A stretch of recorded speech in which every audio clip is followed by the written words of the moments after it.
तो guys good morning सबैजनालाई। I hope सबैजना सन्चै हुन्छ होला। म पनि सन्चै छु र माई न्यू डे न्यू ब्लगमा तपाईँहरूलाई वेलकम छ, स्वागत छ। किनभने मैले चाहिँ आजबाट ब्लग स्टार्ट गरिदिएको छु नि त, पुनपुन गर्थेँ तर निकै पछाडि छोडेँ।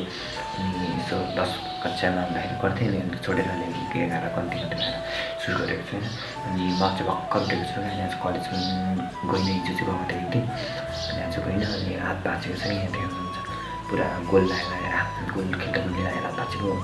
हप्ता 2-3 हप्ता भयो अनि त्यसमा म गएको थिइनँ। हिजो चाहिँ गएको थिएँ टेस्ट गर्नको लागि, तर दुःख साह्रै गएको थिइनँ। अनि आज चाहिँ रेस्ट गरौँ भनेर सुतिरहेको थिएँ। भर्खर उठेको देख्नुहुन्छ कपडा पनि मिलाएको छैन, कान्छुले हातले मिलाउनु अनि मिलाएको पनि छैन। अनि त्यस कारणले अनि त्यस पछाडि अब भन्छ मैले भर्खर उठेर भयो रेस्ट गरेको नि त। अनि कोठाबाट बाहिर निस्किसकेँ, आफैको दार चाहिँ होइन, कोठाबाट बाहिर निस्किसकेँ। जस अब ब्रस पनि गर्नुपर्ने हुन्छ नि त। अनि हामीले आजबाट ब्लग स्टार्ट गरेको छ। तपाईँलाई कस्तो लाग्छ हेरेर कमेन्टमा गरिदिनु होला होइन। तपाईँहरूलाई जस्ट मलाई कन्फिडेन्स साथ बोल्न पनि आउँदैन र अनि अगाडि घाम परिरहेको छ, घाम परेको आँखा पनि हेर्न सकेको छैन। अनि यसो कपाल पनि धेरै लामो छ, यसो बटाने गर्ने भएर चाहिँ बढी, त्यस कारणले बटन काट्नुपर्ने छ। अनि आज जस्ट मेरो क्यामेरा पनि छैन क्या, क्यामेरा फोन पनि राम्रो छैन, अनि क्वालिटी पनि राम्रो आउँदैन। त्यसरी घाम आउँदा अलिअलि आउँछ। त्यसरी आज स्टार्ट गर्दैछु। तपाईँले कस्तो लाग्छ होइन, हेरिदिनु सपोर्ट गरिदिनु लाग्नु है भन्न चाहन्छु। र म चाहिँ ब्रस गरेर आउँछु, अनि वास गरेर आउँछु, अनि कुरा गर्छु के काहीँ।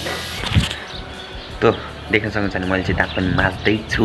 अनि बाहिर लाग्छ कि मैले दाँत माझ्दै पनि अनि हात भाँचेको कारणले अनि त्यही हातले म हाल्छु माथिरहेको छु। अनि यसले म हाल्दैछु र अलिअलि नै प्र्याक्टिस गर्दैछु। अनि मेरो चाहिँ के भएको पनि भिडियो जति गर्छु यति योभन्दा उँभोको आउँदैन, यति यहाँदेखि उँधोको मात्र आउँछ।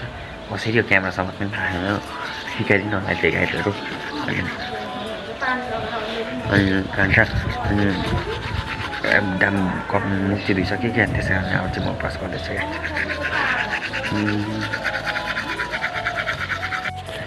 अनि आज चाहिँ सराद छ, कसको? हाम्रो घरको हजुरबाको सराद छ आज चाहिँ। खानाको दिन पऱ्यो, फिक्सेड छ कि त्यो, यहाँ सराद छ।